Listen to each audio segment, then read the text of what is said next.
学会这个鞋带系法，1年不用系鞋带，可调节松紧，拖鞋不用解鞋带。大家好，欢迎来到小明家魔法。每当穿鞋时，我们都要重复这一动作。然而，采用常规方法系鞋带往往容易松动，这不仅增加了重新系鞋带的烦恼，还可能在关键时刻给我们带来不便。其实我们可以通过巧妙的方法来解决。今天就让我们一起了解一下2种不易散开且方便实用的系鞋带方法。1. 蝴蝶结系法。两边的绳子末端打成2个耳朵，这里的耳朵是指将绳子末端折叠成一个小圈，并用手指按住，形成一个类似耳朵的形状。不同于常规方法只穿过耳朵，我们要把耳朵和绳子末端从环里掏出来。这一步需要一点耐心和细心，确保耳朵和绳子末端完全穿过环。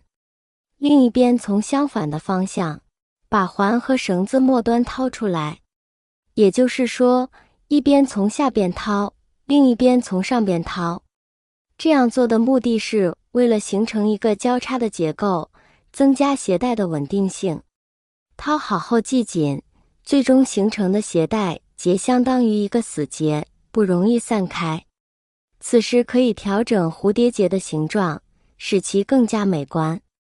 为了确保鞋带不易脱落，您可以将鞋带头穿过小耳朵再拉紧。这样，即使您在剧烈运动中，鞋带也能保持稳定，不会轻易松开。怎么样？这个系鞋带方法是不是很实用呢？学会这个方法后，即使鞋子穿烂了，你也不需要重新系鞋带，非常方便。每次穿鞋或脱鞋时，只需捏住鞋带头向相反方向一拉即可。另外，这个方法还适用于各种类型的鞋子，无论是运动鞋、休闲鞋还是正装鞋，都可以轻松应对。而且，这个方法不仅简单，而且非常实用，是您日常生活中一项重要的实用技巧。尽管这被称为死结，但它并非无法解开。实际上，它非常紧，不会在行走中自动散开。但如果你想解开，只需拉住一个绳子末端向上扯，就能轻松解开。现在，不妨尝试一下这种方法，看看是否真的如所说的那样牢固。2. 麻花法。我们可以准备一根筷子，将筷子放在鞋舌头的正中间定位，然后将鞋带放到筷子上绕圈圈，大概绕5圈左右，将筷子抽出来，将鞋绳尾巴穿进洞里边，然后调整一下，将这个结贴进鞋子孔洞里，另一边也是同样的方法。最后将2个鞋带尾巴互相穿到2个自鞋带里，最后轻轻一拉，收紧就可以了。这样处理之后，鞋带根本不容易松开，而且还非常的美观。我们穿鞋脱鞋的时候，只需轻轻一拽就可以松开和收紧，方便又实用。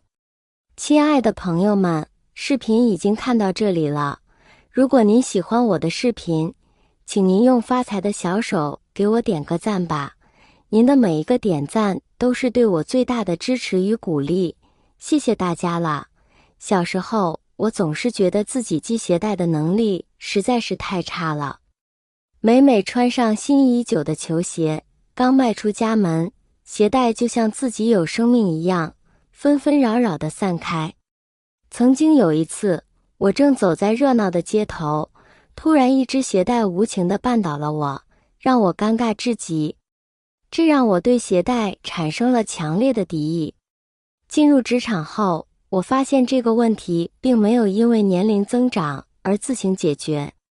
相反，由于工作的原因，我经常需要在各类场合频繁穿梭。每次要在重要场合系鞋带时，我都感到无比紧张。曾有一次，在一场重要的商务会议上，我因为鞋带的散开而耽误了重要的演讲时间。那一刻，我发誓要找到一个让鞋带永远不散开的方法。那么以上2个系鞋带方法都是非常实用的，可以试试哦。平时大家逛街都会买衣服和鞋子，今天我来跟大家分享买鞋子的小技巧，让你轻松挑到最合适自己的鞋子，相信很多女性朋友们都能用得上，一起跟着来学习一下吧。现在有很多人买鞋子的时候都是随便一买，感觉样子好看就会买回家，可是有时候买回家穿着脚会不舒服，或者出现一些其他的情况呢。我们要记住，我们买鞋子的时候要看这3点，就算再贵的鞋子也要看这3点，否则我们可能穿着会非常的难受。我们应该看哪3点呢？第一点，我们要记住一点是，鞋子要买松不买紧。买松不买紧是什么呢？就是我们宁愿买稍微大一点的，也不要买那些挤脚的。我们在买鞋子的时候，我们的脚可能不会完美的与鞋子契合在一起，我们这时候就要注意了。如果我们穿着稍稍有些挤脚，虽然还能穿进去，但是我们也不要买这种挤脚鞋子，因为我们的脚挤在里面会非常的难受。而且我们就算买大一点的鞋子，我们里面垫一个垫子，这样还是能够比较合脚的。所以我们鞋子买的时候一定要记住买松不买紧。第二点，买鞋子我们要穿着走一走，鞋子穿到脚上可能觉得正好，这个时候我们记住千万不要感觉调好了，因为你坐着的时候和走路的感觉是不一样的，因为我们走路的时候鞋子可能会磨到我们的脚，我们就需要穿着要买的鞋子在店里走一圈，觉着合脚就选对了，如果觉得不合脚的话，就要赶紧换一下，要么换一下鞋码，要么就换一下我们的鞋子款式。所以我们不要只是穿上感觉比较合适，我们一定要穿着走一圈。第3点，我们要记得看一下鞋子内部，很多时候我们只是看鞋子表面，非常好看，就想要迫不及待的买回家。但是很多小伙伴在买鞋的时候就会遇到一个问题，就是我们的鞋子总是磨脚。特别是这种高跟鞋，我们在买鞋子的时候，只需要看一看我们鞋子内里它是什么材质的，如果比较软的，穿起来就会比较舒服，如果是硬的，很有可能就会磨脚。像布鞋、帆布鞋，我们也要看一下我们鞋子的底是不是比较软，如果呢比较软的话，穿着就会舒服，比较硬的可能会板脚哦。今天分享的系鞋子方法和挑选鞋子技术都学会了没有啊？简单又实用的。如果你有系鞋带好的方法，欢迎下方留言评论哦。谢谢大家的支持，我们下期再见。